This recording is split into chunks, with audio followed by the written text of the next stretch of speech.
Det är dagen efter förlusten mot Djurgården med 1-2. ÖFK har nu 7 raka förluster. Vi är inblandade i bottenstriden. Ian Burchnall, how are you doing today? A tough day today, I think, following the result last night. Didn't sleep so much, I can't say. I don't think the players did either, or any of the staff. I think it was a crazy game.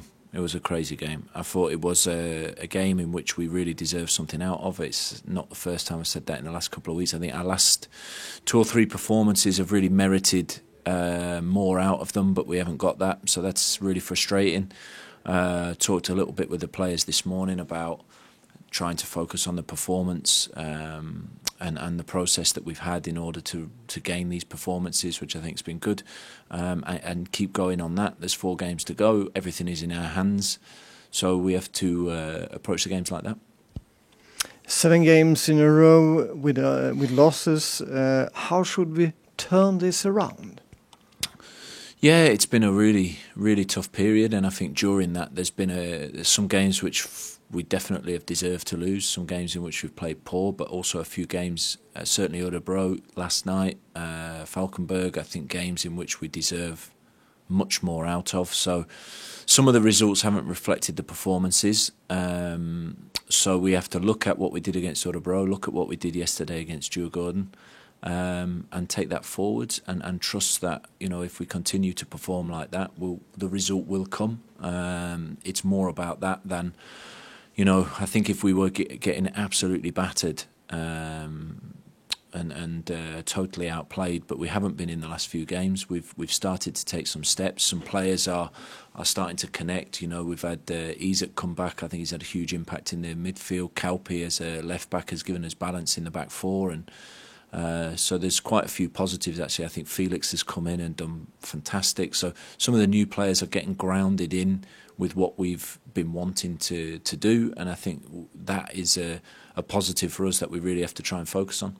I know that you believe in this team, but do the players believe that they can turn this around? Yeah, and you know, I think that's what I've been most impressed with, is the way and the attitude of the players, and they've had some tough hits, and it's been a lot of stuff. You know, it's what, you know, everybody knows what's been happening away from the football pitch, and the players have been unbelievable to come in. They smile, they don't complain, they work hard, and that's why I think, you know, like yesterday for me it was.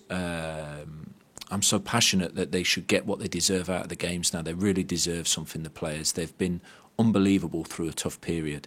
Their attitude and mentality to fight for the club has been great. And I think that's why I really feel they deserve something now. Mm-hmm. Some thoughts about the thing that happened yesterday. You were sent to the stands. Yeah. Are you regretting anything from yesterday? Well, I'd rather have not been sent to the stands, that's for sure. And I think that my initial reaction mirrored every supporter in the ground's reaction, and every player. You know, I think when the referee sees that it's vastly over time and a clear handball right next to him, of course, and when you see the reaction of 11 players, you understand directly something isn't quite right here, because you can read that body language from the players. And of course we on the bench reacted like the players and like every supporter, feeling a real sense of injustice. I felt that of course it's the referee's decision to send me to the stands, and I respect that. I didn't agree with it at the time because I felt like, you know, we can have a dialogue and he can calm the situation, understanding the context. And I, you know, maybe I shouldn't have attacked a microphone after. I'm pretty sure I shouldn't have done that. But you know, it was. What I found was it was an emotional response, and it happened because I care so much about the team, the players, and the situation of the club. I feel like if, for example, we lost against Örebro and we lost against Falkenberg, and after that game, I told the referees that I thought that they were fantastic. I barely got a decision wrong. We didn't lose the game for any reason other than things that happened out on the field that we take responsibility for. And if the referees do great, I'm the first to go to them and say to them directly that I think they play a great game and they do really well. And we've had a lot of incidents this year: Sirius penalty away, Elfsborg foul at home, red card, 3 red cards in the last 5 games at home, and many incidents where I feel that have been a big sense of injustice at times. And often I've sat in press conferences and never mentioned referee and said how difficult, and I do believe their job is very difficult. It's not easy at all. And I went in and spoke with the referees for a long while yesterday, respectful, tried to understand where each one is coming from and why such emotional responses happen during games. I think for me, I have to take into consideration what's happened in the past 4 or 5 weeks to my team of players, the things that they've read, the things that they've had to listen to, the such uncertainty that they've had to live with, and the positivity which they've come in with every single day, ready to fight. And I'm extremely proud of the way they've done that. And then when I feel they haven't got what they deserve, it of course gives an even bigger emotional response for me, because I want to defend them so much.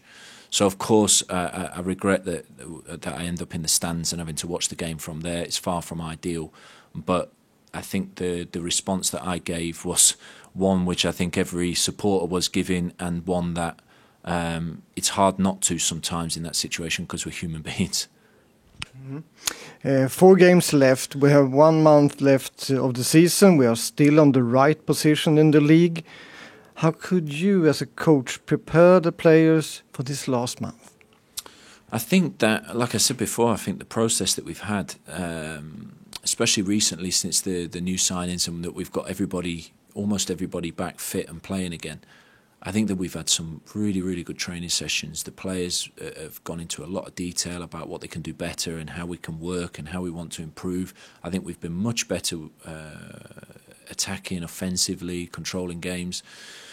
And we've got 4 more games, and we're going to keep improving for those 4 games. If we take the improvements that we've had the past month and mirror that for the next month, I think we can do well in these games. We can take the points that are required. It's in our hands. We now sit in a position I'm sure the other 3 would prefer to sit in, with more points. We're chasing down 1 or 2 teams above as well, that we can of course drag into it as well. So I think it's all to play for. There's 4 games. We have to learn a lot of the lessons from the last 7. We've learned a lot from the poor performances, and now putting good performances on the pitch, and now we've got to turn those good performances into results. Do you believe that ÖFK is playing in Allsvenskan next season? Yeah, I do, because I've seen the group, I've seen the way that they're applying themselves, I've seen the way in which we've shown improvements the past few weeks, and I know how much they care, and I've seen them go through a really challenging period, yet they're so focused. And I think when I see that says to me they're ready to fight, and I think when you look at the way that we go toe-to-toe with Djurgården last night, shows how ready they are to do that in the last 4 games. And if we do that for the last 4 games, we'll be playing Allsvenskan football again next year. What can you say to the fans, to the people who are in the stands who are supporting you?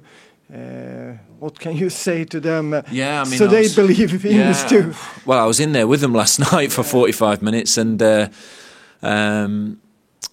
been magnificent. They really have. It's not an easy situation. I think that we've gone through a really tough period now, on and off the pitch, and what you see is that galvanising people together to get behind the team, and it can go one or 2 ways. I think in many other clubs you would see fans turn and boo the players and criticise, but actually I think here it's a special set of supporters that actually, when things are tough, are getting behind the team more and more. And I feel that in the stadium, we feel that environment, and I think that's also going to give us a big boost in the last games, because we feel that everybody, regardless of what's going on, is standing firm and supporting us, and I think that's a really important thing for us. Okay, Ian, thank you very much. It's snowing outside. It's autumn, soon winter. The long johns are on. The long johns are on. The woolly hat's going on. The snow's coming. I think that's good for us because when the snow comes, that's our home pitch that's covered in snow and nobody likes to come here.